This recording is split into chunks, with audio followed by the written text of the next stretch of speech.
గర్భసంచి కన్నాలు పడిపోయింది. అంతేకాకుండా హార్ట్ అటాక్ వచ్చేసి ఓపెన్ సర్జరీ కూడా అయిందనమాట మా అమ్మగారికి. సో దానివల్ల పిల్లలు పుట్టారని చెప్పారు. ఆ కారణం చేత మా అమ్మగారికి పిల్లలంటే ఆసక్తి అనమాట. చేయలేని పూజలు లేదు, చేయలేని పునస్కారాలు లేదు. మా అమ్మగారిని మెచ్యూర్ అవ్వక ముందు వరకు కూడా ఒక బాలదేవిగా పూజిస్తూ ఉండేవాళ్ళు అనమాట. మా యొక్క గృహంలోనే ఏంటంటే పేరెంటల్ గృహం అంటారు కదండి. ఏ శుభకార్యం జరిగినా, ఎవరు చనిపోయినా, వాళ్ళకి సంబంధించినటువంటి ఆ కార్యాలన్నీ కూడా మా ఇంట్లో ఒక పెద్ద దేవుడి గది ఉంటుంది అనమాట. ఆ గదిలోనే మొత్తం పేరెంటల్కి అంటూ భోజనాలు పెట్టి చాలా విధిగా చేస్తూ ఉండేవాళ్ళు అనమాట. అంతేకాకుండా కొస్టం అనేటువంటి ప్రాంతంలోనే సురోమన్ పండుగ అనేటువంటి ఒక పెద్ద పండుగ జరుగుతుంది. మా తాత, మా పెదనాళ్ళని వాళ్ళు వెళ్ళి అక్కడ దీపం అంటిస్తేనే కానీ రథం కదలదు. అటువంటి పరిస్థితుల్లో ఉండేటప్పుడు మా అమ్మాయి అనుకుంది, నేను ఇన్ని పూజలు చేస్తున్నాను కదా, ఎన్నో నోములు నోచుకున్నాను, ఎంతో తిరిగాను, ఎన్నో తీర్థయాత్రలు చేశాను, ఎన్నో కటిక ఉపవాసాలు ఉన్నాను. ఒకవేళ నా జీవితంలో కనుక ఒక అద్భుతం కనుక జరిగితే సింహాద్రి కొండకు వెళ్ళి నేను నిలువు దోపిడి ఇచ్చుకుంటాను. ఇటువంటి అనేకమైన మొక్కులు చేసుకున్నా కూడా ఆవిడ జీవితంలో అద్భుతం చేయలేదు. ఎవరో ఒక క్రైస్తవురాలు అప్పుడే కొత్తగా రక్షించబడినటువంటి ఆమె సువార్త చెప్పిందనమాట. సువార్త చెప్పడంతో నమ్మిక మాత్రం ఉంచింది. ఒకవేళ నా జీవితంలో కూడా ఒక అద్భుతం జరిగితే, నాకు తెలియని దేవుడిని నేను దగ్గరికి వెళ్ళాను. ఇప్పుడు ఒకవేళ నా జీవితంలో కూడా ఒక అద్భుతమే కనుక జరిగిందంటే కనుక నేను ఖచ్చితంగా యేసు ప్రభువుని నమ్ముకుంటాను అని చెప్పి అనుకుందనమాట. ఎప్పుడైతే ఆవిడ ఆ ఆయిల్లోని వాటర్ ఆయిల్లో కలిపించిందంట, అది తాగిన తర్వాత ప్రశాంతమైన నిద్ర పట్టింది ఆవిడకి. ఎప్పుడైతే నిద్ర పట్టిందో అనుకుంది, పొద్దున్నేసరికి ఎప్పుడు పడుకునేది కాదు, ఓవర్ బ్లీడింగ్ అయిపోయి ఉంటుంది, మొత్తం మంచి ఇదైపోయి ఉంటుంది అని అనుకుని మొత్తం చూసుకునేసరికి ఏమీ లేదనమాట. అయ్యో, దేవుడు ఏదో అద్భుతం చేశాడని అప్పటి నుంచి కొద్దిగా దేవుడి మీద విశ్వాసం ఉంచడం, అలా కొద్దిగా యేసు ప్రభు మాటలు ఆలకించడం, ఇలాగ చేసిన తర్వాత ఇంకా పూర్తిగా పిల్లలు పుట్టారని చెప్పారు కదండి. ఎప్పుడైతే ఇలా పుట్టలేదో అనుకుంది, నాకు కనుక ఒకవేళ పిల్లలు ఇస్తే కనుక నేను ఖచ్చితంగా యేసు ప్రభుని నమ్ముకుంటానని అప్పుడు అనుకుందంట. అప్పుడు అలాగే మా అక్కకి జన్మనివ్వటం జరిగింది. అలాగనే మా అమ్మమ్మ అలాగ ఒకరి తర్వాత ఫస్ట్ అనేకమైనటువంటి శ్రమలు వచ్చినాయి. యేసు ప్రభుని నమ్ముకున్నందుకు కులంలో నుంచి, ఊరిలో నుంచి, ఆ యొక్క గ్రామంలో నుంచి కూడా వెళ్ళేసేయడం జరిగింది. అయినను కూడా నన్ను స్వస్థపరిచిన దేవుణ్ణి నేను నమ్ముకుంటానని ధైర్యంగా నిలబడింది అనమాట. ఆవిడ ద్వారా మేమందరం కూడా యేసు ప్రభువులోకి రావటం జరిగింది. మేము చిన్నప్పటి నుంచి క్రైస్తవులు, నేను కానీ అక్క కానీ. విగ్రహ సంబంధమైనది ఎలా ఉంటుందో తెలియదు, గుడులు ఎలా ఉంటాయో తెలియదు. చిన్నప్పటి నుంచి కూడా మమ్మల్ని ఏం చేశారంటే, ఇంట్లో ఉన్నటువంటి పరిస్థితిని బట్టి, ఆర్థికపరమైనటువంటి పరిస్థితులు చాలా ఇంట్లో బాగోలేవన్నమాట. అంటే ఒక పూట తింటే ఒక పూట తినలేని పరిస్థితి. అలాంటి పరిస్థితుల్లో అనుకుంది మా అమ్మ, ఒకవేళ హాస్టల్లో జాయిన్ చేస్తే, హాస్టల్లో కనుక ఉంటే కనీసం పిల్లలైనా ఇద్దరు కూడా కడుపు నిండా తింటారు కదా అని అనుకుని ఫస్ట్ మా అక్కని 2003వ సంవత్సరంలోని కొమ్మది హాస్టల్ మాస్టర్స్ MCH హాస్టల్లోని అక్కని చేర్పించింది. దాని తర్వాత 2005వ సంవత్సరంలో నన్ను చేర్పించడం జరిగిందనమాట. కాలక్రమేణా జరిగిపోతుంది, అంతా బాగానే ఉంది, ఆత్మీయ జీవితం అంతా బాగా జరిగిపోతుంది. చాలా దైవికంగానే ఎదిగాం. మమ్మల్ని ఆ హాస్టల్లోని ఏరుకొని చేర్పించడానికి గల కారణం ఏంటంటే, అన్య సంబంధమైనది ఏది కూడా చిన్నప్పటి నుంచి నా పిల్లలకి అంటకూడదన్న ఉద్దేశంతో పూర్తిగా భక్తి విధానంలోనే నా పిల్లలు ఇద్దరూ పెరగాలి అనేటువంటి ఆశ కలిగి ఆవిడ మమ్మల్ని ఆ హాస్టల్లో చేర్పించడం జరిగింది. హాస్టల్లో చేర్పించిన తర్వాత మా భక్తి జీవితం కూడా అలాగనే ఉంది. లోకపు బయట పరిస్థితులు ఎలా ఉంటాయో మాకు తెలియదు, లోకము తీరు ఎలా ఉంటుందో కూడా మాకు తెలియదు అనమాట. సో ఎప్పుడైనా వచ్చేవాళ్ళు అంటే సెకండ్ సాటర్డేకి మాత్రమే వచ్చేవాళ్ళు. దాని తర్వాత అసలు మమ్మల్ని చూడటానికి వాళ్ళు వచ్చేవాళ్ళు కాదనమాట. అప్పుడు వచ్చేటప్పుడు మాకు దేవుని గూర్చినటువంటి విశ్వాసపు వాక్కులు ఆవిడ తెలియచేస్తూ ఉండేదన్నమాట. మీకు ఏది కావాలన్నా కూడా మొదట ఎవరిని అడగాలంటే యేసయ్యనే అడగాలి. మీకు ఏ నొప్పి వచ్చినా, ఏ అనారోగ్యం వచ్చినా కూడా యేసయ్యకి మాత్రమే ప్రార్థన చేయాలనేటువంటి మాత్రం మాకు నేర్పించేది. వచ్చిన ప్రతిసారి ఒక పాట మాత్రం ఖచ్చితంగా నేర్పించేది. ఒక పాట, ఒక వాక్యం అనేది నేర్పిస్తూ ఉండేది అనమాట. అదే మమ్మల్ని అలాగా భక్తి జీవితంలో కొనసాగేలాగా చేసింది. అయితే 10th వరకు కూడా బాగానే ఉంది అనుకోకుండానే 9th ఎండ్ అయింది, 10thలోకి అడుగు పెడుతున్నాం అనగానే హాస్టల్లో చిన్న డిస్టర్బెన్స్ జరగడం వల్ల ఆడపిల్లల్ని వేరుగా, బాయ్స్ని వేరుగా చేసేసారు. ఆడపిల్లలు బాయ్స్ కలిసి ఉండకూడదు అని చెప్పేసి వేరు చేసేయడం వల్ల ఆడపిల్లల్ని ఇంటికి పంపించేశారనమాట. అప్పుడే అర్ధాంతరంగా మా చదువు ఏమైందంటే, నా చదువు అప్పటికి క్లోజ్ అయిపోయింది. సడన్గా షిఫ్ట్ అయ్యేసరికి ఇక్కడ స్కూలు, అక్కడ స్కూలు విధానం అనేది నాకు చాలా వ్యత్యాసంగా అనిపించింది అనమాట. అంతవరకు చదువులో ముందంజలో ఉన్నాను. అంతేకాకుండా మంచి ర్యాంక్ స్టూడెంట్గా కూడా ఉండేదాన్ని అనమాట. తెలియకుండానే నాలో ఏమైందంటే గర్వం అనేది పెరిగిపోయింది. ఎలా అంటే నేను మంచిగా చదువుతాను, జ్ఞానవంతురాలని అనేటువంటి గర్వం నాలో పెరగటం ప్రారంభమైంది. అది నాకు తెలియలేదు. నాలో ఆ అహంకారం, ఆ స్వభావం అనేది ఉన్నదని నేను గుర్తెరగలేకపోయాను అనమాట. ఎప్పుడైతే ఇలా జరుగుతూ ఉందో 10th నేను ఇక్కడ వైజాగ్ ప్రాంతం వచ్చేయడం జరిగింది. ఇక్కడ మల్కాపురం ప్రాంతంలో సింధ్యా అటు సైడ్ గాజువాక ప్రాంతంలోనే మా ఆత్మీయ తండ్రి జీవన్ గారి దగ్గర, అతని దగ్గర కూడా హాస్టల్ ఉంటే అక్కడ నన్ను చేర్పించింది. 10th కదా, మీ ఇంటి దగ్గర ఉంటే నువ్వు చదువు, ఇక్కడైనా చదువు అంటే నేను అనుకున్నాను ఇంతవరకు హాస్టల్ చదివాను, ఇప్పుడు కూడా మరలా హాస్టల్లోనే చదవాలా అనేటువంటి మనసు కలిగి ఆయనను అమ్మ వాళ్ళ మాటకి ధిక్కరించక నేను హాస్టల్లో చదవడం జరిగిందనమాట. అక్కడికి వెళ్ళిపోయిన తర్వాత బయటికి అక్కడి నుంచే స్కూల్కి వెళ్ళాలన్నమాట. స్కూల్కి వెళ్తూ ఉంటుంటే రంగుల ప్రపంచంలాగా నాకు ప్రపంచం అంతా కనిపిస్తుంది అనమాట. ఎంతో చాలా అందంగా కనిపిస్తుంది, ఆకర్షణీయంగా కనిపిస్తుంది. అప్పటి వరకు నేను ఎప్పుడు ఆ అలాంటి పరిస్థితుల లోకంలో నేను చూడలేదు. హాస్టల్లోనే కదా ఉండటం. నేను దరిదాపు ఒక 10 సంవత్సరాల వరకు కూడా హాస్టల్లోనే ఉన్నాను అనమాట. సో దానివల్ల నేను అనుకున్నాను, ఇదేంటి కొత్తగా ఉంది, ఇంతవరకు నేను ఇలాంటి ప్రపంచాన్ని నేను మిస్ అయిపోయాను ఏంటి, నేను హాస్టల్లో చదవటం వల్ల నాకు తెలియలేకపోయింది అని అనుకున్నాను అనమాట. అయితే అందరూ కూడా 10th ఇంటర్ లాస్ట్ వచ్చేసరికి ఎగ్జామ్స్ కోసం, పబ్లిక్ ఎగ్జామ్స్ కోసం టెన్షన్గా చదువుతూ ఉంటారు కదండి. నేనైతే మాత్రం చదవలేదనమాట. ఎందుకంటే ఒక్కసారి చదివితే చాలు నాకు, అంటే లెసన్ చెప్తున్నప్పుడు ఆలకిస్తే చాలన్నమాట. మరలా బుక్స్ తీసి చదివేంత పరిస్థితి నాలో ఉండేది కాదు. ఎందుకంటే దేవుడు కొంచెం జ్ఞానాన్ని అనుగ్రహించడం వల్ల నాకు, నేను దానిని బట్టి ఇంకా చదివేదాన్ని కాదన్నమాట. డైరెక్ట్గా ఎగ్జామ్స్ రాసేసేదాన్ని. అదే గర్వంతో నేను మరలా బుక్స్ తీసి చదవలేదు. నేను పాస్ అయిపోతానని అనుకున్నాను. ఎగ్జామ్స్ అయిపోయినాయి, రిజల్ట్స్ కూడా రాని వచ్చాయి. అందరూ వెళ్ళి చెక్ చేసుకుంటున్నారు. అప్పట్లో నేను సెంటర్కి వెళ్ళాలి కదా, నేను 4 గంటలకే రిలీజ్ అవుతాయంటే 4 గంటలకి వెళ్ళి కాసి కూర్చోవాలి హాల్ టికెట్స్ పెట్టుకొని. అలాగా అందరూ వెళ్ళి చెక్ చేసుకుంటున్నారు. నేను మాత్రం వెళ్ళలేదన్నమాట. ఎందుకు, నేను పాస్ అయిపోతాను అన్నటువంటి నాకు మనసు కలిగిందనమాట. సో దాన్ని బట్టి నేను వెళ్ళకుండా నేను అక్కడే ఉంటే అందరూ చూసుకొని వచ్చిన తర్వాత నాకు హాల్ టికెట్ కూడా ఇచ్చేస్తే అన్న వాళ్ళు వచ్చి అన్నారు, దివ్య నువ్వు ఫెయిల్ అయిపోయావు, మేమందరం పాస్ అయిపోయామన్నారు. అదేంటి మీరు జోక్ చేస్తున్నట్టున్నారు, నేను ఫెయిల్ అయిపోవడం ఏంటి, మీరు పాస్ అయిపోవడం ఏంటి, అబద్ధం చెప్పకండి అంటే లేదు అని చెప్పేసి వాళ్ళు ఆ రిసిప్ట్ చీటీ ఇస్తారు కదా, ఆ పేపర్ నాకు ఇచ్చినప్పుడు చూస్తే మార్క్ లిస్ట్ చూసేసరికి నేను షాక్ అయిపోయాను అనమాట. అదే నేను ఫెయిల్ అవ్వటం ఏంటి, అందరూ పాస్ అవ్వటం ఏంటి అని చెప్పేసి నేను మరలా వెళ్ళి చెక్ చేసుకుంటే సేమ్ అదే రిజల్ట్స్ వచ్చిందనమాట. ఇంకా నాకు కోపం వచ్చేసింది. ఆ రోజు కరెక్ట్గా సండే రోజున మాకు రిజల్ట్స్ రావటం జరిగింది. అయితే సండే వచ్చేసింది. ఈవినింగ్ 4 o'clockకి మాకు ప్రతి సండే కూడా యూత్ మీటింగ్ జరుగుతూ ఉంటుంది అనమాట. యూత్ మీటింగ్ జరుగుతూ ఉంటే యూత్ మీటింగ్ కోసం మేము ఇంకా అక్కడి నుంచి చూసుకుంటూ చర్చికి వస్తున్నాను, కానీ నాలో తెలియలేని ఆలోచనలు మెదులుతూ ఉన్నాయి. అదేంటి, నేను ఇంతగా భక్తి చేస్తున్నాను కదా, నేను ఇంతలాగా ప్రార్థన చేస్తున్నాను కదా, నేను తెలివైన దాన్ని కదా, నేను జ్ఞానవంతురాలని కదా, నేను ఫెయిల్ అవ్వటం ఏంటి అన్న ఆలోచనలకు వచ్చాను అనమాట.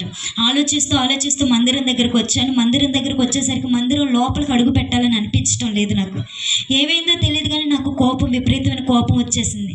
తట్టుకోలేనంత ఉద్రేకం వచ్చేసింది అనమాట. నా చేతిలో బైబిల్ ఉంది, బైబిల్తో పాటుగా ఆఫరింగ్ వేద్దామని కొంచెం అమౌంట్ నా చేతిలో పట్టుకున్నాను. కోపం వచ్చేసి ఎదురుగానే పెద్ద కాలువ ఉంటుంది అనమాట. చర్చికి రోడ్డుకి మిడిల్లోనూ ఒక పెద్ద డ్రైనేజ్ టైప్ ఉంటుంది. నేను కోపంతో ఇసురు కొట్టేశాను బైబిల్ని. ఇసురు కొట్టేసరికి ఆ బైబిల్ ఎక్కడ పడిందంటే కరెక్ట్గా కాలంలో పడింది అనమాట. అటువైపు అంతా కూడా అందరూ కూడా, ఇటు సైడ్ ఇప్పుడు చర్చి ఎలాగో అటు సైడ్ అన్ని ఇల్లులు అలా ఉంటాయి కదా, అందరూ కూడా అన్యజనులేనండి. కొద్దిమంది మాత్రమే దేవుణ్ణి నమ్ముకున్న వారు ఉన్నారు. వాళ్ళందరూ చూస్తుంటే ఇదేంటి అమ్మాయి ఇలా చేస్తుంది, పిచ్చి ఏమైనా పట్టింది అన్నట్టు వాళ్ళు చూస్తున్నారు. నా పక్కనున్న యవనస్తులందరూ ఏ దివ్య నువ్వేంటి ఇలా చేస్తున్నావని వాళ్ళు షాక్లోకి అయిపోయారు.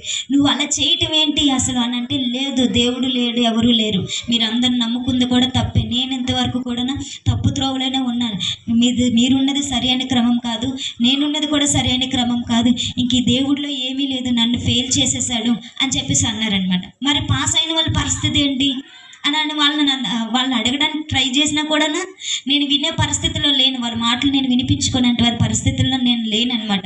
దానిని బట్టి నేను ఏం చేశానంటే, ఇంకా వాళ్ళ మాటలకి ఇవ్వకుండా నేను ఇంకా వెళ్ళిపోయాను అనమాట. అక్కడి నుంచి వెళ్ళిపోయిన తర్వాత నేను అనుకున్నాను, ఇంకా నేను మందిరానికి వెళ్ళకూడదు, ఇంకా నేను చదవకూడదు, ఇంకా ఏమీ చేయకూడదు, అసలు చర్చ్ సైడ్ వెళ్ళకూడదు. యేసు అనే పేరు ఎత్తితే చాలా నాకు కోపం వచ్చేసేదండి. ఎవరైనా యేసు అనే పేరు కానీ ఎత్తితే నాకు విపరీతమైన కోపం వచ్చేస్తూ ఉండేదన్నమాట. అయితే మా అమ్మ చెప్పడానికి ట్రై చేసింది. మా అక్క వాళ్ళు చర్చ్‌లో ఉన్న వాళ్ళు పాస్టర్స్ కూడా వచ్చి చెప్పారనమాట. లేదు, ఫెయిల్ చేశాడంటే ఏదో నీలో ఏదైనా మిస్టేక్ ఉండాలి. లేదా దేవుడు ఏదైనా అనుభవం నేర్పించడానికైనా నీ జీవితంలో ఫెయిల్యూర్ అనేది అనుమతించాడు అని చెప్తున్నారనమాట. లేదు, ఇవన్నీ మీరు చెప్పినవన్నీ అబద్ధాలు, నాకు వచ్చి చెప్పకండి, నేను వినను అని అన్నాననమాట. అందరూ వెళ్ళిపోయారు. వెళ్ళిపోయిన తర్వాత రోజులు గడిచిపోతున్నాయి. సప్లీకి ముందు కొద్ది రోజుల ముందు మా అమ్మ అన్నది, చిన్న పోన్లే, సరేలే, అయిపోయిందేదో అయిపోయిందిలే, నువ్వు దేవుణ్ణి నమ్మాలంటున్నావు, ఇప్పుడు ఒక్క చిన్న ప్రార్థన చెయ్యి, యేసయ్య ఒకవేళ నాలో మిస్టేక్ ఏదైనా ఉంటే క్షమించానని అని అడగమందనమాట. నాలో తప్పు ఉందని ఎవరైనా నన్ను వేలెత్తి చూపించినప్పుడు నాకు నచ్చట్లేదు. అప్పటి వరకు ఎవరైనా ఏదైనా చెప్తే సరి చేసుకోవాలని మనసు ఉన్నది, కానీ ఎప్పుడైతే ఫెయిల్యూర్ అనేది వచ్చిందో ఇంకా నాకు సరి చేసుకోవాలని మనసు రావట్లేదు అనమాట. సో దానిని బట్టి ఇంకా నేను ఆవిడ మాటలు కూడా, అంటే నాదే తప్పు అంటావా, నేనే ఏదో చేశానంటావా అని అంటూ తిరగబట్టడం ప్రారంభించాను అనమాట. ఇంక ఏదైనా అన్నా కూడా ముఖం మీదకి ఇసిరేస్తున్నాను. ఒకవేళ అన్నం తింటున్నప్పుడు కూడా ఏదైనా దేవుని కోసం చెప్పినా, ఏదైనా పని చెప్పినా కూడా ఏది చేతిలో ఏది ఉంటే అది ఇసిరేస్తున్నాను అనమాట. అంతగా హార్డ్గా మాటలు కూడా వదిలేస్తున్నాను. మాట్లాడుకోవడానికి మాటలు, వల్గర్ వర్డ్స్ అన్ని యూజ్ చేస్తూ వస్తున్నాను అనమాట. దాన్ని బట్టి మా అమ్మ ప్రార్థన చేయడమే చేసింది తప్ప ఇంకేమీ చేయలేదు. అనుకోకుండా నాకే అనిపించింది, సరే ఎంతమంది చెప్తున్నారు కదా, ఒక్కసారి మనసులో తలుచుకుందాంలే అని అనుకొని మనసులో అనుకున్నాను, తండ్రి నువ్వు నన్ను పాస్ చేయించావు అని అన్నాను, అంతే, ఇంకేం అనలేదన్నమాట. అని తర్వాత సప్లీలో పాస్ అయిన తర్వాత మరి దేవుడి మీద విశ్వాసం అనేది పెరగాలో పెరగకూడదండి? పెరగాలి. ఎందుకు నేను ఏమన్నాను, ఒకవేళ పెరిగితే దేవుడు ఏదో అద్భుతం చేసినట్టే కదా అని అనుకోవాలి కదా. కానీ నాలో మునుపున్నంత ప్రేమ యేసయ్య మీద, మునుపున్నంత భక్తి అనేది నాలో లేదు. ఎందుకంటే అప్పటికే నేను ప్రార్థనలు మానేశాను, వాక్యం చదవడం, బైబిల్ చదవడం పూర్తిగా మానేశాను, చర్చిలకు సరిగా వెళ్ళటం మానేశాను. సో దానిని బట్టి నాకు దేవుడి మీద ప్రేమ కలగలేదనమాట. తర్వాత నేను మరలా ఇంటర్లోకి జాయిన్ అయ్యాను, కాలేజీలోకి. సింధియాలోనే ఉంటుంది, హిందుస్థాన్ షిప్ యార్డ్ కాలేజ్లో నేను జాయిన్ అయ్యాను అనమాట. కాలేజ్లో డైలీగా వెళ్ళి వస్తూ ఉండేదన్నమాట. ఫస్ట్ ఇయర్ అంతా కూడా ఇంటి దగ్గర వర్క్ చేసుకుంటూ తర్వాత నేను డ్యూటీకి వెళ్తూ ఉండేదాన్ని అనమాట. తర్వాత మా అక్క అన్నది, నేను చదివిస్తానులే, నువ్వు ఎందుకు వెళ్ళిపో అని అన్నది. సెకండ్ ఇయర్కి వచ్చిన తర్వాత, ఫస్ట్ ఇయర్ నాకు అంత ఇది లేదు. సెకండ్ ఇయర్లోకి వెళ్ళిన తర్వాత ఆ ప్రపంచం అంతా అబ్బాయిలు అమ్మాయిలు కలిపి తిరుగుతుంటే నాకు ఆశ కలిగింది, నేను అలా తిరిగితే తప్పేంటి, నాలో అటువంటి ఆ కోరిక పుట్టిందనమాట. సో నేను వాళ్ళతో ఫ్రెండ్లీగా మూవ్ అవ్వాలి, ఫ్రెండ్షిప్ చేయాలి, లోక స్నేహానికి ఎడిక్షన్ అయిపోయాను అనమాట. వాళ్ళు లేకపోతే నేను ఉండలేనంత పరిస్థితికి వెళ్ళిపోయింది, వారితో మాట్లాడలేకపోతే కనుక నేను ఉండలేనన్నంత పరిస్థితికి దిగజారిపోయాను అనమాట. సో దానిని బట్టి నేను రోజు రోజుకి నా ప్రవర్తన విధానంలో చేంజ్ వచ్చేస్తుంది.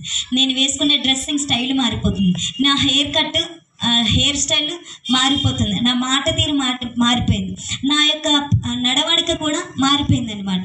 మా అమ్మ గమనిస్తూ ఉంది, చిన్న నీలో ఏదో చేంజెస్ వస్తున్నాయంటే నేను దబాయించేసేదాన్ని అనమాట. నాలో అంటావేంటి, ఇప్పుడు వరకు వెళ్ళలేదు అన్నావు, ఇప్పుడు వెళ్తుంటేనే మళ్ళీ నన్ను అనుమానిస్తున్నావు అంటే ఇలాగ మాట్లాడేస్తే కొంచెం మభ్య పెట్టేస్తూ ఉంటారు కదండి, అలా నేను కూడా మభ్య పెట్టేస్తూ ఉన్నాను అనమాట. కానీ దేవుడు మా అమ్మగారికి తెలియజేస్తూ ఉన్నారండి, లేదు చిన్నది తప్పిపోతుంది, ప్రార్థన చేయి, మోకాల ప్రార్థన అని. అలా ఇంకా ప్రార్థన చేస్తూ ఉంది. ఇంకా అమ్మ మీద కూడా నేను రివర్స్ అయిపోయింది. కాలేజెస్ అయిపోయిన తర్వాత ఇంటి దగ్గర సెలవుల్లోకి ఇంటి దగ్గర ఉండాలి కదండి. ఇంటి దగ్గరికి వెళ్ళిన తర్వాత ఇంటి దగ్గర ఉండాలంటే బోర్ అనిపించేస్తుంది. రోజు అలవాటు పడిన ప్రాణమేమో అసలు ఇంటి దగ్గర ఉండాలనిపించట్లేదు. ఫ్రెండ్షిప్ని దూరం చేసుకోవటం, ఎవరు నాతో మాట్లాడే వాళ్ళు నా కంటికి కనిపించకపోవటం వల్ల నా వల్ల అవటం లేదనమాట. సో నేను ఒక ప్లాన్ వేసాను, నేను ఏమనంటే నేను డ్యూటీకి అప్పట్లాగే వెళ్తానని అని మా అమ్మతో చెప్పాను. నేను ఫ్రెండ్స్తో తిరుగుతానంటే ఒప్పుకుంటారా? ఒప్పుకోరు కదా. మా అమ్మ దగ్గరికి వెళ్ళి, అమ్మ నాన్న కూడా కష్టపడలేకపోతున్నారు, ప్రజెంట్ ఖాళీగానే ఉన్నాను కదా, నేను వర్క్ చేయడానికి ఏదో ఒక వర్క్కి వెళ్తానని చెప్పాను అనమాట. మా అమ్మ అన్నది, అప్పటికే చాలా ఉపవాస ప్రార్థనలు జరుగుతున్నాయి మా మందిరంలోని, కానీ మా అమ్మ కానీ నా చిన్న కూతురు మారాలని చాలామంది చేత ప్రార్థనలు చేయిస్తూ వస్తుంది అనమాట. సో దానిని బట్టి మా అమ్మ నిజంగానే మార్పు వచ్చేసిందేమో అని చెప్పేది అనుకొని, సరేనమ్మా వెళ్ళమ్మా అంటే, ఏదో ఒక చిన్న జాబ్కి వెళ్ళక మునుపు మా అత్త వాళ్ళ కూతురు ఇక్కడే పెందుర్తి దగ్గర ఇన్స్టిట్యూట్ ఉంది కదండి, ఆ ఇన్స్టిట్యూట్లోని నేను అక్కడికి వెళ్ళిన 3 months కోర్స్ తర్వాత మీకు జాబ్స్ ఇచ్చి పంపిస్తారు అని చెప్పేసి అంటే, ఇక్కడే ఉంటుంది అది, అక్కడికి వెళ్ళి అక్కడ 3 months ఉన్నాను అనమాట. అక్కడి నుంచి నన్ను ఎక్కడికి పంపించారంటే హైదరాబాద్ పంపించారనమాట. నేను అనుకున్నాను ఇంకా చాలు నాకు, ఇంకా అప్పటి వరకు ఎందుకు లేట్ అయిందని అడిగితే సమాధానం చెప్పాలి. నువ్వు వాళ్ళతో ఎందుకు మాట్లాడుతున్నావు అంటే సమాధానం చెప్పాలి. ప్రతి దానికి కూడా నన్ను బంధించేసినట్టుగా ఉండేది. ఇప్పుడు నా ప్రాణం ఏమైందంటే రెక్కలు విచ్చుకున్నట్టుగా అయిపోయింది. ఎందుకు, నేను ఆంధ్రాలోనే లేను, తెలంగాణ వెళ్ళిపోయాను అనమాట. సో దాన్ని బట్టి ఆంధ్రాలో లేకుండా తెలంగాణలో ఉన్నాను. నన్ను ఎవ్వరూ చూడటం లేదు, నన్ను ఎవరూ కనిపెట్టడం లేదు, నన్ను తిట్టే వాళ్ళు లేరు, నన్ను ప్రశ్నించే వాళ్ళు కూడా ఎవరు లేరు అని చెప్పి అనుకొని నేనేమో ఇంకా ఆనందపడిపోతున్నాను. అక్కడికి వెళ్ళిన తర్వాత ఇంకా అలవాట్లు పెరిగిపోయండి. ఎలాంటి అలవాట్లు అంటే, నేను అప్పటికే 10th నేను బాప్తిస్మం తీసుకున్నాను. అంటే ఫెయిల్యూర్ అవ్వకముందు, 10th ఫెయిల్ అవ్వకముందే నేను బాప్తిస్మం తీసుకున్నాను. బాప్తిస్మం తీసుకున్న తర్వాత దివ్యగా ఉన్న పేరు హెప్సిబాగా మార్చబడింది. అయితే నేను అప్పుడు ఇవన్నీ సమర్పించేసుకున్నాను. అంత భక్తిగా ఉండేదాన్ని అనమాట. నేను మొత్తం నాకు ఎవరు చెప్పకుండానే మొత్తం నేను ఒలిచేసాను. చిన్న దిద్దులు కూడా పెట్టుకున్నా పడేవి కాదనమాట. దానిని బట్టి దేవుడికి ఇది నచ్చటం లేదేమో ఆ సెన్స్ నాకు ఆ సమయంలోనే కనిపించింది, తెలిసిందనమాట. ఆ యొక్క స్పర్శని నేను అప్పుడే గమనించాను. దాన్ని బట్టి దేవునికి నచ్చిందని వదిలేశాను. ఎప్పుడైతే హైదరాబాద్ వెళ్ళిన తర్వాత మళ్ళీ అవన్నీ తగిలించేసుకున్నాను. అన్నీ బొట్టు కూడా పెట్టేసుకున్నాను అనమాట. క్రైస్తవులకు బొట్టు పెట్టుకుంటారా? పెట్టుకోరు. కానీ నేను మొత్తం తీసేసిన దాన్ని, సమర్పణ మొత్తం తీసేసేదాన్ని, చేసుకున్న దాన్ని మళ్ళీ బొట్టు పెట్టేసుకున్నాను అనమాట. బొట్టు పెట్టేసుకున్నాను, ఫేషియల్ చేసుకున్నాను, ఐబ్రోస్, లిప్స్టిక్, ఇంకా నానా రకాలనే రతంగాలన్నీ కూడా నేను చేస్తూ ఉన్నాను అనమాట. మా దగ్గరికి వచ్చి నాతో పాటు ఒక 30 మంది అమ్మాయిల వరకు వచ్చారు. వాళ్ళు అన్నారు, దివ్య అదేంటి నువ్వు దేవుణ్ణి నమ్ముకున్నావు కదా, నువ్వు ఇక్కడికి రాకముందు వరకు ఇవన్నీ ఏమీ లేవు కదా, నువ్వు ఇక్కడికి వచ్చిన తర్వాత అవన్నీ ఎందుకు పెట్టుకున్నావు, మీ క్రిస్టియన్స్ ఇలా చెయ్యరు కదా అని వాళ్ళు నన్ను ప్రశ్నిస్తున్నారనమాట. ప్రశ్నిస్తుంటే నేను అన్నాను, క్రిస్టియన్స్ అని అంటున్నావేంటి, వాళ్ళకి నచ్చింది వాళ్ళు చేశారు, నాకు నచ్చింది నేను చేస్తున్నాను, మీకు నచ్చింది మీరు చేస్తున్నారు, నాకు నచ్చింది నేను చేస్తున్నాను. అందరూ ఒక దేవుణ్ణి పూజించుకుంటున్నారు, అలాగే క్రైస్తవులకు కూడా ఒక దేవుడు ఉండాలి కాబట్టి నేను ఒక దేవుడినిగా ఎంచుకున్నాను, మా అమ్మ వాళ్ళు ఎంచుకున్నారు కాబట్టి ఆ త్రోవలో నేను వస్తున్నానని చెప్పేదాన్ని అనమాట. అలా చెప్తూ ఉంటే వాళ్ళు ఏం మాట్లాడేవాళ్ళు కాదు. జరిగిపోతుంటే ఇంకా పాన్ పరాకులు కానీ గుట్కాలు కానీ అలవాటు పడిపోయాను. నేను బాగా అలవాటు పడిపోయి ఇంకా తిరుగుతున్నాను. సినిమా థియేటర్స్కి వెళ్ళిపోయేదాన్ని. అక్కడ డ్యూటీలకు కూడా సరిగా వెళ్ళేదాన్ని కాదనమాట. ఇంకా నేను పాడైపోతున్నాను అనే విషయం దేవుడు మా అమ్మగారికి ప్రేయర్లో ఉంటుండగా చూపిస్తే, మా అమ్మ నన్ను ఫోన్ చేసి, నువ్వు బలవంతంగా వస్తావా రావా, నువ్వు వచ్చేసి అక్కడ ఉండటానికి వీల్లేదు, నాకు ఎందుకో కీడు శంకిస్తుంది, నువ్వు వచ్చే అంటే నాకు రావడానికి ఇష్టపడట్లేదు. ఎందుకు, నాకు చాలా ఫ్రీడమ్గా ఉంది, నన్ను ఎవరు బంధించటం లేదు. అక్కడ నాకు హ్యాపీగా, నాకు నచ్చినట్టుగా నేను బ్రతుకుతున్నాను. సో దానిని బట్టి నాకు అక్కడికి వెళ్ళాలని, మరలా ఇంటికి రావాలని ఆలోచన లేదు. కానీ బలవంతంగా నాకు బాగోలేదు అది ఇది అని చెప్పడంతో ఇంకా రాక తప్పక వచ్చానమాట. నిజంగా అండి, ఆ రోజే కనుక నేను హైదరాబాద్ ప్రాంతం నుంచి నేను వైజాగ్ కనుక రాకపోయి ఉంటే ఈ పాటికి చెడిపోయేదాన్నేమో, ఇంకా బాగా చెడిపోయేదాన్నో, లేదంటే ఏదైనా పరిస్థితులకు గురైపోయి చనిపోయేదాన్నో కూడా తెలియదు. కానీ దేవుడు ప్రేమ కలిగిన యేసే కదండి మనల్ని అంత నీచమైన స్థితికి దిగజారిపోనేవాడు, ఎవరిని దిగజారిపోనేవాడు. ఎందుకంటే ఏ ఒక్కరూ నశించిపోకూడదనే కదా ఆకాశం పరలోకంలో ఉన్నటువంటి ఆ దివ్యమైనటువంటి మహోన్నతమైనటువంటి ఆ సింహాసనాన్ని, ఆ ప్రసన్నతను, ఆ మహిమను విడిచిపెట్టి మన కోసం రిక్తునిగా ఒక చిన్న పిండముగా మారిపోయి వచ్చిందే కాకుండా మన కోసం సిలువను భరించి, మన పాపాల కోసం, మన శాపాల కోసం, మన రోగాల కోసం, మన బాధల కోసం మనము భరించవలసినటువంటి ఆ సిలువ వేదనను యేసు ప్రభు వారు మన కోసమే భరించారు కదండి. ఎంతగానో వేదన పడ్డారు. ఆయనను కూడా ఒక్క మాట కూడా మనల్ని అనలేదు, మన కోసమే ప్రార్థన చేసుకోమని చెప్పారు. స్త్రీలందరూ ఏడుస్తుంటే ఏమన్నారు, నా కోసం కాదు ఏడాల్సింది, మీకోసమే ఏడండి, ఈ శ్రమ నా కోసం కాదు నేను పడుతుంది, మీకోసమే పడుతున్నానని చెప్పాడు కదండి. అంత ప్రేమ కలిగిన యేసయ్య మనల్ని వదిలేస్తాడంటారా? ఎంత పరిస్థితికి దిగజారిపోయినా కూడా మనల్ని వదలడు. అందుకే వాక్యంలో ఉంటుంది, జిగటగల దొంగ ఊపిలోకి కూరుకుపోయిన యేసయ్య హస్తం మనల్ని ఆ స్థలంలోకి వచ్చి మరి పైకి లేవనెత్తుతుంది. సో అలాగ నన్ను వైజాగ్ ప్రాంతంకి వచ్చేసిన తర్వాత మరలా ఇంటి దగ్గర ఖాళీగా ఉండటం ఎందుకని ఇక్కడ ఎన్ఏడిలోనే అమృత హాస్పిటల్ అని ఉంటుంది. ఆ హాస్పిటల్లో నేను కొంచెం జీతానికి జాయిన్ అయ్యాను అనమాట. 15 రోజుల్లో మొత్తం మెడిసిన్ అంతా నేర్చుకున్నాను. నాది సిఈసి గ్రూప్.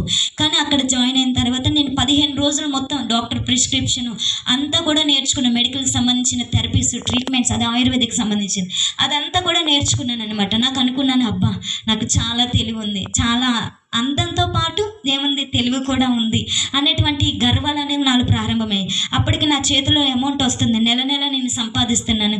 సో ఇప్పుడు నేను మా అమ్మ వాళ్ళకి ఇవ్వవలసిన పని లేదు, ఇచ్చినా కూడా మా అమ్మ వాళ్ళ దగ్గర చేయి చాపవలసిన పరిస్థితి లేదు. నాకు నచ్చినట్టుగా నేను బ్రతుకుతాను. ఎవరైనా అడిగారంటే నా డబ్బులతో, నేను సంపాదించిన డబ్బులతో తిరుగుతున్నాను, నీకేంటి అని ప్రశ్న ప్రశ్నించేదాన్ని అనమాట. ఇంటికి సరిగా అమౌంట్ ఇచ్చేదాన్ని కాదు. ఫ్రెండ్స్కి ఖర్చు పెట్టడానికి ఎక్కువ ఇష్టపడతా ఉండేదాన్ని. అంతేకాకుండా డబ్బు మోహం పెరిగిపోయింది. డబ్బు మీద డబ్బు సంపాదించాలన్న ఆలోచన పెరిగిపోయింది. ఒక ఇంటర్వ్యూ తర్వాత ఇంకొక డ్యూటీ, ఇంకో ఇంటర్వ్యూ తర్వాత ఇంకొక డ్యూటీ, అలా మారుతూ ఉండేదాన్ని అనమాట. ఎంతంటే 4,000 జీతానికి చేరిన నేను అలాగే ఎంతవరకు వెళ్ళానంటే 15,000 జీతం వరకు కూడా వెళ్ళాను అనమాట. ఇంకా నేను అనుకున్నాను సొంతంగా బిజినెస్ పెట్టేసేయాలి. నాకు చాలా తెలివి ఉంది. ఈ మెడికల్ ఫీల్డ్లోనే చాలా పరిచయాలు కూడా నాకు ఏర్పడ్డాయి అనమాట. సో నేను ఓన్గా కూడా రిప్రజెంటేటివ్స్తో కూడా నాకు కనెక్షన్ డీలింగ్ పెట్టుకున్నాను.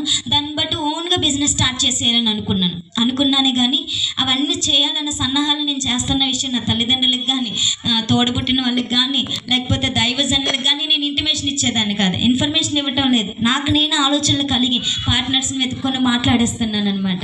సో ఇలాంటి ఆలోచన క్రమంలో ఉంటుండగా రోజు రాత్రుల పూట ఇంటికి వెళ్ళి భోజనం చేసేదాన్ని కాదు, బయటే తినేసేదాన్ని, ఎక్కువ ఓటీలు చేసేదాన్ని అనమాట. సండేస్ కూడా డ్యూటీస్కి వెళ్ళిపోయేదాన్ని. నాకు సెలవు యాక్చువల్గా, సెలవు ఉన్నా కూడా కావాలని పొద్దున్న చర్చ్కి వెళ్ళి అది కూడా చాలా లేట్గా వెళ్ళేదాన్ని అనమాట. లేట్గా వెళ్ళి టైం వంక చూస్తూ ఉండేదాన్ని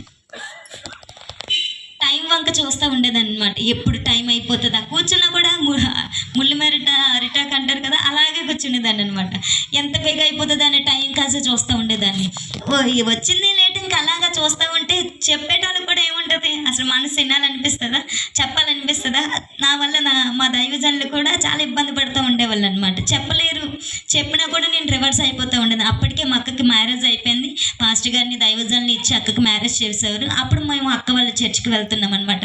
సో అప్పుడు పాస్టర్ గారు బావగారు అయినప్పటికీ చెప్పాలని చూస్తున్నారు, దివ్య నువ్వు అలా ఉండకూడదు, ఇలా ఉండాలి, అలా ఫ్రెండ్స్లతో మాట్లాడకూడదు. నా దగ్గర అప్పుడు చిన్న మొబైలే ఉండేదండి, కీప్యాడ్ మొబైలే ఉండేది.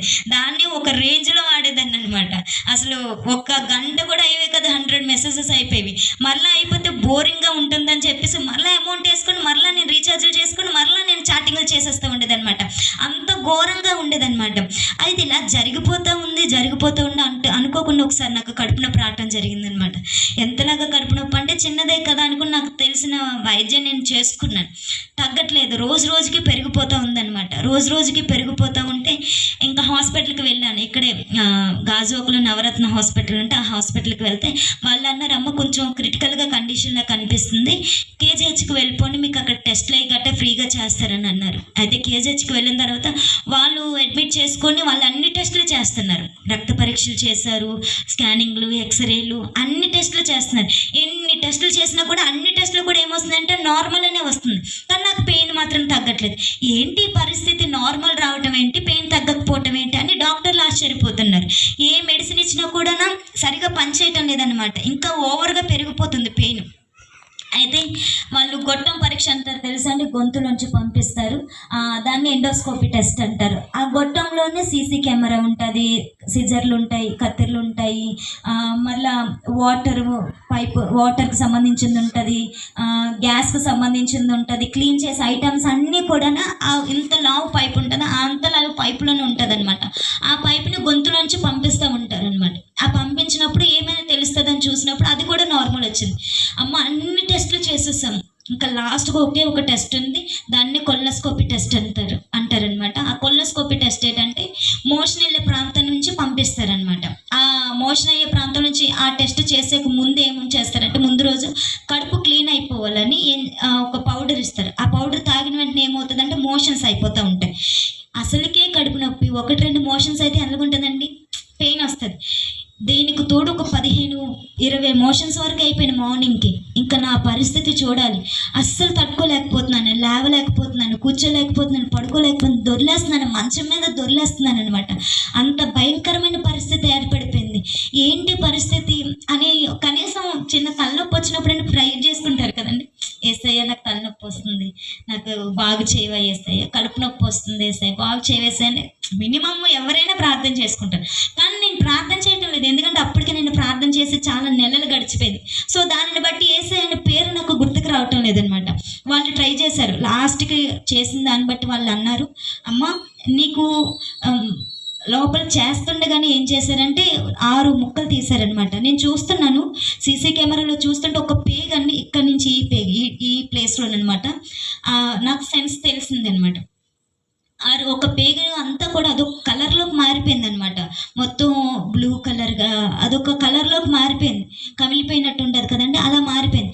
ఆ పేగుని ఇలా పట్టుకొని 2 బ్లేడ్లు ఉంటాయి, పేగుని ఇలా పట్టుకొని ఇలా లాగేలా వదిలారనమాట. ఎప్పుడైతే లాగారో అక్కడ ఒక డాట్ లాగా పడి అందులోంచి చీము, బ్లడ్, వాటర్ టైప్ అదొక రకంగా వస్తుంది అనమాట, వైట్గా. అదొక చూడటానికే ఒక ఎబ్బెట్టుగా ఉందన్నమాట అదంతా కూడా. ఎప్పుడైతే అలాగ రావటం స్టార్ట్ అయిందో నాకు అనిపించింది, అయితే నా పేగులో ఏదో సమస్య అనేది ఉంది అని అనుకున్నాను. 6 పీసెస్ తీశారనమాట, 6 ముక్కలు తీసి బయోప్సీకి పంపించారు. మీకు రిపోర్ట్ రావడానికి కనీసం ఒక 17 రోజులు అలా పడుతుంది, మీరు ఇంటికి వెళ్ళి రండి అన్నారు. అప్పటికి ఇంకా నాకు ట్రీట్మెంట్ జరగట్లేదు. ట్రీట్మెంట్ జరగకపోగానే ఈ 17 రోజులు అయిన తర్వాత రిపోర్ట్ వచ్చింది. రిపోర్ట్లో కూడా తెలిసింది ఏంటంటే అలాగ సరిగా తెలియలేదు, అల్సరేటివ్ కొలిటిస్ లాగా ఉంది, అల్సర్ లాగా ఉందే కానీ అది అవునో కాదో కూడా మాకు తెలియటం లేదమ్మా. ఇది ఏంటో విచిత్రంగా ఉంది అని అనుకుని వాళ్ళకి తెలిసినటువంటి మెడిసిన్ పెట్టారు. వాళ్ళు పెట్టిన మెడిసిన్ ఏంటంటే జీవితంలో ఒకసారి కూడా మెడిసిన్ ఒకసారి స్టార్ట్ చేస్తే మరలా ఆపకూడదు, వాటిని స్టెరాయిడ్స్ అంటారు. ఒకవేళ ఆపారు క్రమేపీ తగ్గించుకుంటూ రావాలి, ఒకేసారి కూడా ఆపకూడదు. అవి వాడటం వల్ల ఏమవుతాయంటే ఎముకలు మెత్తబడి చేస్తాయి అనమాట. ఏమాత్రం చిన్నది పడినా విరిగిపోతాయి, ఎముకలు అనేవి మెత్తబడిపోతాయి. పొద్దున్న అయ్యేసరికి ఇలా చేతులు ముడువు. అటువంటి మెడిసిన్ అనేది నాకు పెట్టారనమాట. ఎప్పుడైతే పెట్టారో సంవత్సరం బాగానే ఉంది. అదంతా 2019 సంవత్సరంలో జరిగిందండి. 2020 సంవత్సరంలోకి ఎంటర్ అయ్యాము. ముఖం మీద చిన్న మచ్చలు రావటం స్టార్ట్ అయింది. ఆ మచ్చలు కాస్త ఒళ్ళంతా స్ప్రెడ్ అయిపోయింది. ఆ ఒళ్ళంతా స్ప్రెడ్ అయిపోయిన తర్వాత దురద, విపరీతమైన దురద. గోక్కుంటున్నాను ఎంతలాగంటే ఒక చాక్ తోటి, నెక్స్ట్ దువ్వెనతోటి అలాగా విపరీతంగా రఫ్ చేసేస్తున్నాను అనమాట. దానివల్ల ఏమవుతుందంటే బ్లడ్ వచ్చేస్తుంది. బ్లడ్ రావటం వల్ల అదొక రకమైన స్మెల్ వచ్చేస్తుంది, బాడీ అంతా స్మెల్ వచ్చేస్తుంది. ముఖం ఇంతంత లావును ఉబ్బిపోతుంది, కాళ్ళు ఇంత లావును ఉబ్బిపోయింది, చేతులు ఇంతంత లావును ఉబ్బిపోయి, ఒకటికి మనిషి నేను 2 పెరిగిపోయి, పొట్ట 9 నెలల ప్రెగ్నెన్సీ ఎలా ఉంటుందో అంతలా ఉబ్బిపోయింది అంటే అంతలా ఉబ్బిపోయింది. ముందుకి యూరిన్ పాస్ అవటం లేదు, మోషన్ బంధించేసింది అనమాట. అప్పటికి 7 రోజులు అయిపోయింది. అదే కరోనా ఫస్ట్ వేవ్. మార్చి నెల 22వ తారీఖున, మనకి 23వ తారీఖున మొత్తం దేశం మొత్తానికి కూడా రెడ్ జోన్ పెట్టారు ఫస్ట్ వేవ్ కరోనాకి. ఆదివారం పడింది ఆ రోజు. సో దానివల్ల ఎక్కడికి ట్రాన్స్పోర్ట్ సెక్షన్ లేదు, దానివల్ల హాస్పిటల్స్ కూడా ఎవరు కూడా తీసుకోవటం లేదు. మేము అంబులెన్స్కి ఫోన్ చేసినా కూడా వాళ్ళు ఏమంటున్నారంటే ఇప్పుడే కరోనా పేషెంట్లను తీసుకొని వచ్చాం, పర్వాలేదా, తీసుకెళ్ళొచ్చు, ఇలా మాట్లాడుతున్నారనమాట. పర్వాలేదు అనుకుని కేజీహెచ్కి మేమే వెళ్తే అక్కడికి వెళ్ళిన తర్వాత అడ్మిట్ చేసుకోవటం లేదు. ఎందుకంటే నాకు ఆయాసం వచ్చేస్తుంది. కరోనాకు ఉన్నటువంటి సింటమ్ ఏంటి, ఆయాసమే ఎక్కువ వస్తూ ఉంటుంది. నాకు ఆయాసం వచ్చేస్తుంది. ఏంటి పరిస్థితి అని అక్కడి నుంచి మరలా లేదు బాగానే ఉంది వెళ్ళిపోండి అనేసారు. పరిస్థితి బాగానే ఉందని వాళ్ళు అడ్మిట్ చేసుకోవట్లేదు, భయపడి పంపించేస్తే మరలా మేము గీతం హాస్పిటల్కి వెళ్ళాం. వాళ్ళు కూడా సేమ్ ఏం చేశారంటే ఇక్కడే పరిస్థితి ఆయాసం వచ్చేస్తుందని, కరోనాలో ఉందనుకొని విమ్స్కి పంపించేశారు.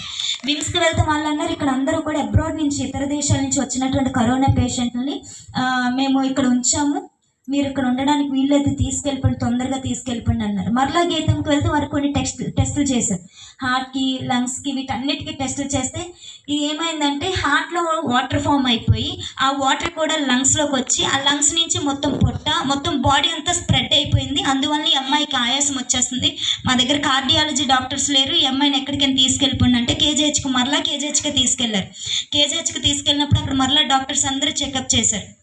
మళ్ళీ పంపించేద్దామని చూశారు కానీ మా అక్క వాళ్ళందరూ కూడా బ్రతిమలాడితే హాస్పిటల్ అక్కడే మరలా జాయిన్ చేసుకుంటే వాళ్ళు అన్ని టెస్టులు చేసిన తర్వాత భవానీ వార్డులో అడ్మిట్ చేసుకున్నారండి. భవానీ వార్డు అంటే ఎలా ఉంటుందో తెలుసు కదండి మీకు, లాస్ట్ స్టేజ్, ఇంకా చివరి క్షణం, ఇంకా చచ్చిపోతారు లేదా డేస్ గ్యాప్ అన్న వాళ్ళని మాత్రమే ఆ యొక్క దాంట్లోనే అడ్మిట్ చేసుకుంటారు. అయితే నన్ను అందులో అడ్మిట్ చేసుకున్న తర్వాత మొత్తం టెస్టులన్నీ చేయటం ప్రారంభించారండి. అన్ని టెస్టులు చేసిన తర్వాత తెలిసినటువంటి ఆ టెస్ట్ రిజల్ట్స్ ఏంటంటే ఈ అమ్మాయికి రాకూడని జబ్బు వచ్చింది. ఎవ్వరికి రాదు, ఇది 1 కోటి మందిలో ఒకరికి వస్తుంది. వచ్చిందా ట్రీట్మెంట్ లేదు. ఈ అమ్మాయికి వచ్చినటువంటి జబ్బుకి ట్రీట్మెంట్ లేదు. ఈ అమ్మాయిలో ఉన్నటువంటి పార్ట్స్ అన్నీ కూడా ఒక్కొక్కటిగా అవి ఆ వ్యాధి ఏం చేస్తుందంటే స్పాయిల్ చేసేస్తున్నాయి, మొత్తం వాటన్నిటిని కూడా పాడు చేసేస్తుంది, బ్రతకదు ఈ అమ్మాయి అని చెప్పేశారనమాట. ఇంతకీ ఏంటి ఆ వ్యాధి అని అంటే SLE, సిస్టమేటిక్ ల్యూపస్ ఎర్థరైటిస్. ల్యూపస్ అని మీరు నెట్లో కొడితే మీకు దాని యొక్క సంబంధించినటువంటి డీటెయిల్స్ అన్నీ కూడా వచ్చేస్తాయి. అటువంటి వ్యాధి ఈ అమ్మాయికి వచ్చింది. సో ఈ అమ్మాయి బ్రతకడం కష్టం, ట్రీట్మెంట్ కూడా లేదు. కనీసం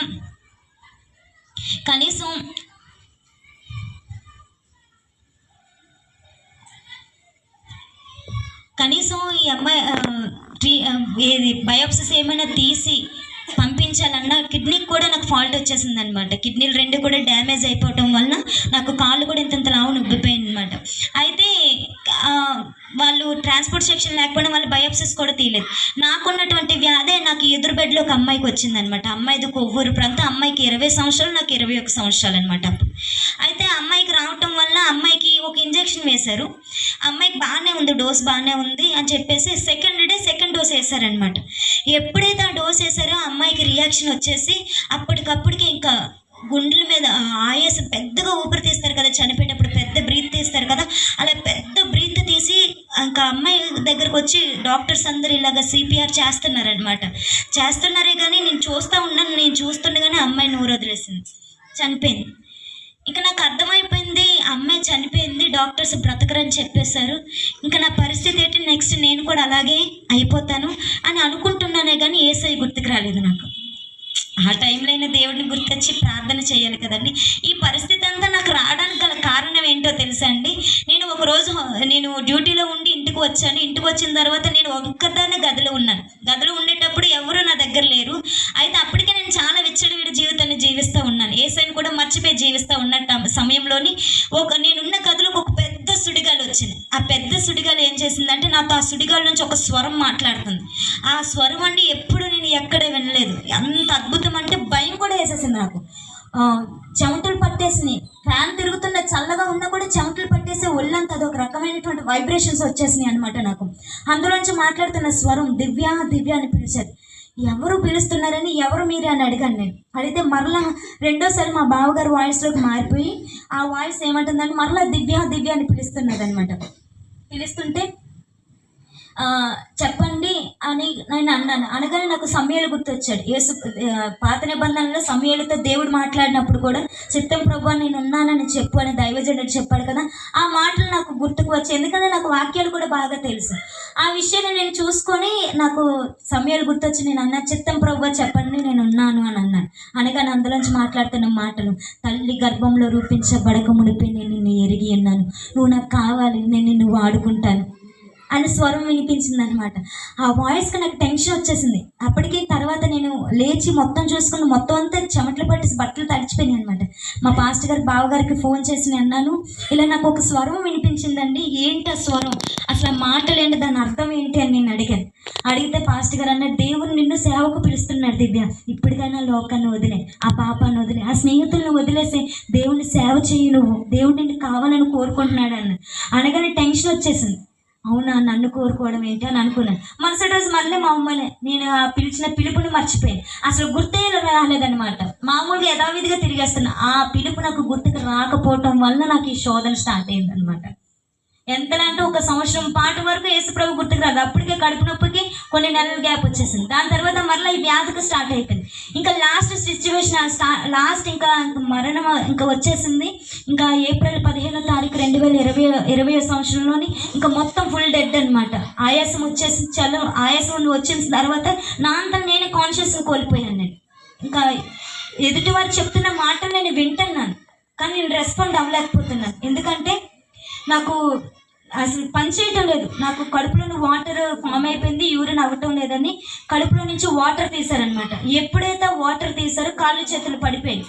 2 చేతులు 2 కాళ్ళు పని చేయటం లేదు. ఎవరైనా 2 మనుషులు నన్ను ఇలా 2 చేతులతో ఎత్తిపెట్టి నన్ను మంచం మీద పడుకోబెట్టాలి, ఏ వాష్రూమ్ వచ్చినా నన్ను అలాగే చేయాలి. నా అంతటి నేను నడవలేను, నా అంతటి నేను మాట్లాడలేను. అటువంటి పరిస్థితిలోకి వచ్చేసింది అనమాట.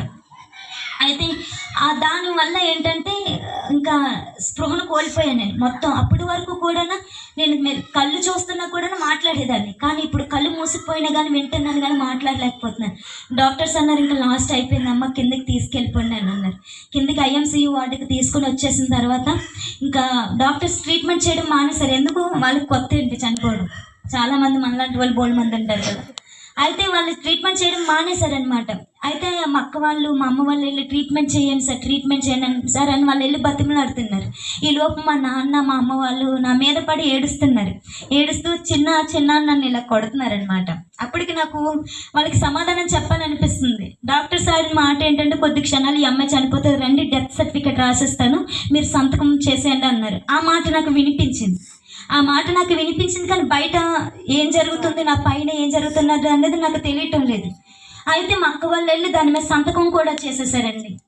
ఇంకా చనిపోతుంది కదా అని సంతకం చేసేస్తే చివరి క్షణంలో అన్నారు, సార్ ఒకసారి ట్రీట్మెంట్ చేయండి, ఒకవేళ ఏదైనా పరిస్థితి జరగచ్చు కదా, ఆశలో ఉంటుంది కదండి, ట్రీట్మెంట్ చేయండి సార్, ఏదైనా పరిస్థితి ఏమో దేవుడు ఏదైనా మేలు చేయొచ్చు కదా అని అంటే, సరే మీరు ఒక సంతకం చేయండి. ట్రీట్మెంట్ చేస్తుండే ఈ అమ్మాయి ఒకవేళ చనిపోయిందా అనుకోండి, మాకు హాస్పిటల్ సిబ్బందికి ఏమాత్రం సంబంధం లేదని మీరు మాకు సైన్ చేసి ఇచ్చేసండి, సంతకం చేసి ఇవ్వండి, మేము చేస్తామని చెప్పారనమాట. అలాగే అని వాళ్ళు సంతకం చేశారు, కానీ వాళ్ళు ట్రీట్మెంట్ చేయలేదు. అప్పుడే ఇంకా రాజమండ్రి నుంచి జాషువా పట్టాభి గారు వీడియో కాల్లో వచ్చే అవకాశం లేక వీడియో కాల్లోని ప్రేయర్ చేస్తున్నారనమాట. ఆ ప్రేయర్ చేస్తున్నప్పుడు ఆ సమయంలోనైనా నాకు దేవుడు గుర్తుకు రావాలి కదండి. ఆ సమయం మా అమ్మ వాళ్ళు పడి ఏడుస్తున్నప్పుడు కానీ, లేకపోతే డాక్టర్స్ అలా చెప్పినప్పుడు కానీ నాకు దేవుడు గుర్తుకు రాలేదనమాట ఆ సందర్భంలో. కానీ నేను గుర్తుకు లేకపోయినా, నేను గుర్తు చేసుకోకపోయినా, నన్ను ప్రేమించిన యేసయ్య మాత్రం నన్ను జ్ఞాపకం ఉంచుకున్నాడండి.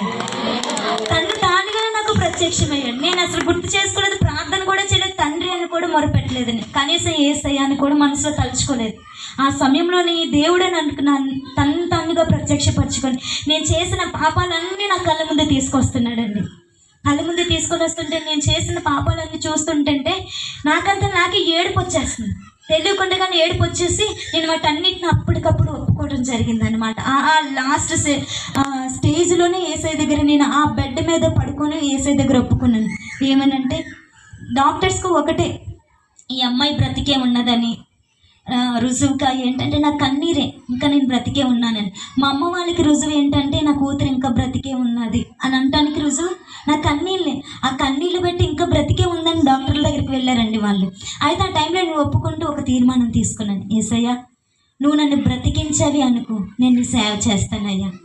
ఒకవేళ నన్ను చంపేసావి అనుకో, ఈ పరిస్థితితో, ఈ పాపపు జీవితంతో నేను నీ యొద్దకు రాలేను. నేను ఎందుకంటే పాపము చేసిన వాడు ఎక్కడికి వెళ్తాడు? నరకానికి వెళ్తాడు. బాప్తిసం తీసుకున్నంత మాత్రాన పరలోకానికి వెళ్ళరు. మారు మనసుకు తగినటువంటి ఫలం ఫలిస్తేనే తప్ప పరలోకానికి ఎవరు వెళ్ళరు. అటువంటి నేను యేసయ్యను దూషించాను, నాకు ఎలా వస్తుందండి పరలోకం?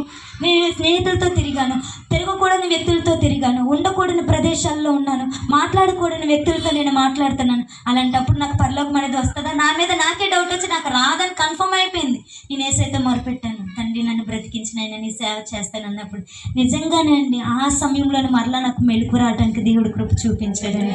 మరలా నేను కళ్ళు తెరిచి చూసి మాట్లాడుతుంటే మరలా నన్ను వేరే వార్డుకి షిఫ్ట్ చేసిన తర్వాత అన్నారు, బాగానే ఉంది కానీ ఈ అమ్మాయి మరలా బ్రతకదండి, ఈ క్షణానికి ఇలా ఉండొచ్చు, రేపు మాపు అన్నట్టు ఇలాగే అనిపిస్తుంది, బ్రతికినట్టు అనిపిస్తుంది, కానీ చచ్చిపోతుంది, ఇంటికి తీసుకుని వెళ్ళిపోండి, చచ్చిపోయింది అనుకుని పాతెట్టేయండి, బ్రతికిందా ఉంచుకోండి, అది మీరు దేవుడి నమ్మకం అంటున్నారు కదా అని అన్నారని. పంపించేసిన తర్వాత ఇంటికి వచ్చిన తర్వాత 7 రోజులు 7 పాస్టర్ గారిని తీసుకొని వచ్చి మా పాస్టర్ గారు అందరినీ మంచం చుట్టూ ప్రార్థన చేయించాను. నేను 4 వ్యక్తుల మధ్యకి వెళ్ళకూడదండి, నేనున్న గదిలోకి రాకూడదు. దానికోసం నాకు కర్టెన్స్ వేసేసి ఒక నులక మంచం వేసేసారనమాట. నేను అనుకుంటున్నాను ఒకప్పుడు నా పరిస్థితి ఏంటి, నేను ఎంత రాయల్గా బ్రతికాను, ఎంత మంచిగా నేను బ్రతికాను. కానీ ఇప్పుడు నేనున్న పరిస్థితి ఏంటంటే నులక మంచం.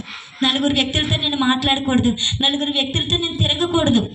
నాకు అప్పుడు అనిపించింది, నేను ఎంతోమంది ఫ్రెండ్స్తో సహవాసం చేశాను, ఎంతో ఖర్చు పెట్టాను, ఎంతో తిరిగాను కదా, నేను ప్రేమించిన వారు, నన్ను ప్రేమించిన వారు ఆ సమయంలో ఒక్కరు కూడా నా దగ్గరికి రాలేదండి. ఒక్కరు కూడా.